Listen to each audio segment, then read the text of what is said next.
বয়স বেড়েছে, ভাবছেন এবার সব কিছু আপনার ইচ্ছে মতো হবে, যেটা ভাববেন সেটাই হবে। কিন্তু না, যা আগে কোনো দিন হয়নি আপনি চাইলেও সেটা হবে না। এগুলোই ধ্রুব সত্য।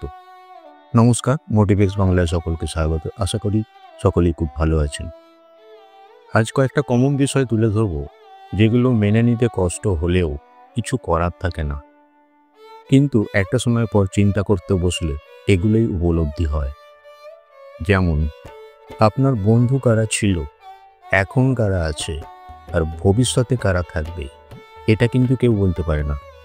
আসলে সময়ের সাথে সাথে অনেক প্রাণের বন্ধু, যাদের ছাড়া একসময় আপনি থাকতে পারতেন না, আপনার খুব কাছের বন্ধু ছিল, তারা কিন্তু একটা সময় পরিস্থিতির চাপে হোক বা যে কোনো কারণেই হোক অনেক দূরে চলে যায়।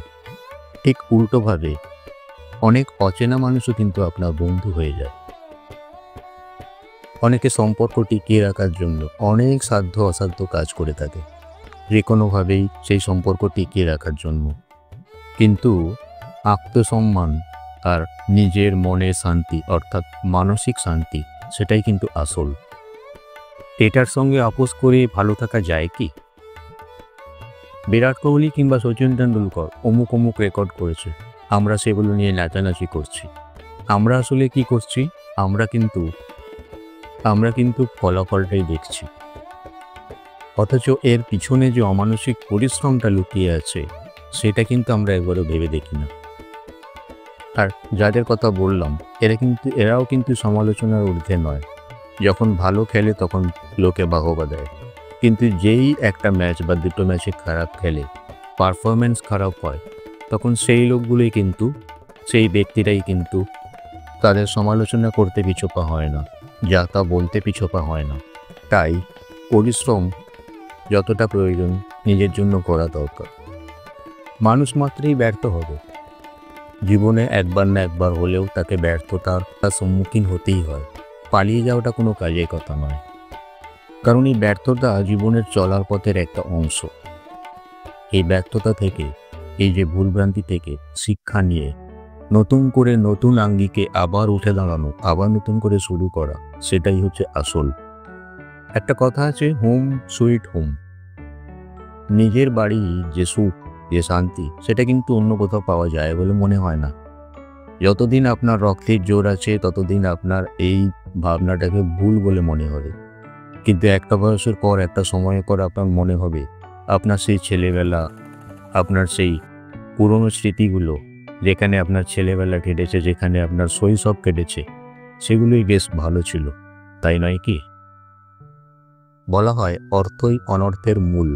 হ্যাঁ, ঠিক, যতক্ষণ সেটা মাত্রা না ছাড়ায়, অর্থাৎ অর্থ উপার্জন, অর্থের পিছনে দৌড়ানো, এটা যতক্ষণ না মাত্রা ছাড়ায়, ততক্ষণ ঠিক আছে।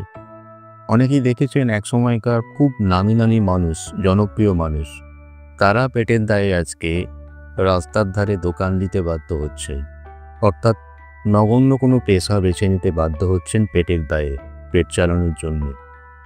এদের মধ্যে হয়তো খোঁজ নিয়ে দেখা যেতে পারে একসময় কেউ তাদের পরিবারকেও বিশেষ পাত্তা দেয়নি, যখন তাদের সেই গোল্ডেন টাইমটা ছিল, অর্থাৎ সুখের সময়টা ছিল। এখন তারা পস্তাচ্ছে। আসলে গ্ল্যামার, রূপ সৌন্দর্য কিংবা সামাজিক যে স্বীকৃতি, এটা কিন্তু দীর্ঘস্থায়ী হতে পারে না। পরিবর্তে আপনার কষ্টের জমানো অর্থ, আপনার পরিবারে, এটাই কিন্তু আপনাকে দীর্ঘস্থায়ী সাপোর্ট দেবে। বই পড়া তো আজকাল শিখেই উঠে গেছে, এটা আপনারা জানেন, আমরাও জানি, সকলেই জানি। এমন হয় যে বইয়ে ভুল লেখা আছে এরকমটাও মনে হয়, কিন্তু বাস্তব হচ্ছে বই কখনো ভুল শেখায় না, বই কখনো মিথ্যা কথা বলে না। বইয়ের মধ্যে দিয়েই জ্ঞানের আলো প্রকাশ পায়, এ কথাটা ভুললে চলবে না। আধুনিকতার দোহাই দিয়ে সময় নেই বলে আমরা বেশিরভাগ মানুষ কিন্তু আজকাল শারীরিক কসরতকে এড়িয়ে যাই। কিন্তু একথা সত্যি যে মানসিক এবং শারীরিক দিক থেকে শক্তিশালী বা সুস্থ সবল হতে গেলে ব্যায়াম করা, প্রাণায়াম করা, এগুলো অত্যন্ত জরুরি। আমি আমার নিজের অভিজ্ঞতা থেকে বলি, আমি একটা সময় দীর্ঘ 10 বছর দুবেলা নিয়ম করে যোগব্যায়াম করেছি। আজকে আমার পেশাগত কারণে আমাকে দীর্ঘক্ষণ বাইরে থাকতে হয়, দীর্ঘ সময় ট্রান্সপোর্ট অর্থাৎ পাবলিক ট্রান্সপোর্ট ইউজ করতে হয়। কিন্তু তারপরেও আমার তেমন একটা কষ্ট হয় না, তেমন একটা অসুবিধে হয় না। হতে পারে সেই যে যোগব্যায়াম করেছিলাম এটা তার সুফল। কাজেই এটা কিন্তু মাথায় রাখতে হবে। কথায় বলা হয় পাস্ট ইজ পাস্ট। যা হয়ে গেছে তা হয়ে গেছে। তাই নিয়ে ভেবে, তাই নিয়ে কান্নাকাটি করে, তাই নিয়ে হাহুতাশ করে কোন লাভটা হবে শুনি? আপনি যদি কান্নাকাটি করে সেই সব জিনিস ফিরিয়ে আনতে পারেন, আপনার হারানো জিনিস, হারানো আবেগকে ফিরিয়ে আনতে পারেন, তাহলে আপনি কাঁদুন যত খুশি হাহুতাশ করুন। কিন্তু সেটা যদি না হয়, তাহলে আপনি সামনের দিকে তাকান, সোজা সামনের দিকে তাকান, আগামীর দিকে তাকান। কথায় বলে কেউ আপনার সব কিছু কেড়ে নিতে পারলেও আপনার কপালটা কিন্তু কেড়ে নিতে পারবে না। কাজেই ভাগ্য যার যেমন লেখা আছে তেমনটাই থাকবে। শুধু সামান্য চেঞ্জ আনতে গেলে, ভবিষ্যৎ গড়তে গেলে, ভবিষ্যতে একটু ভালো থাকতে গেলে আপনার সিদ্ধান্ত আপনাকেই নিতে হবে। তারপর বাকিটা ভাগ্য। অনেকেরই থাকে আকাশচুম্বী চাহিদা, কিন্তু না, চাহিদা বাস্তবসম্মত হওয়াই ভালো। আবেগে বসে, ইমোশনের বসে উল্টোপাল্টা চাহিদা করে কিন্তু লাভ নেই। কে বলতে পারে আজকে যার ডিমান্ড আছে কালকে নাও থাকতে পারে। কাজেই ইমোশনের বসে বা পুরনো আবেগের বসে কোনো কিছু করেও কোনো লাভ নেই। পরিবর্তে বর্তমান সময়ে দাঁড়িয়ে যেটা করণীয়, যেটা আপনাকে মেনে নিতে হবে, সেগুলো মেনে নেওয়াই ভালো।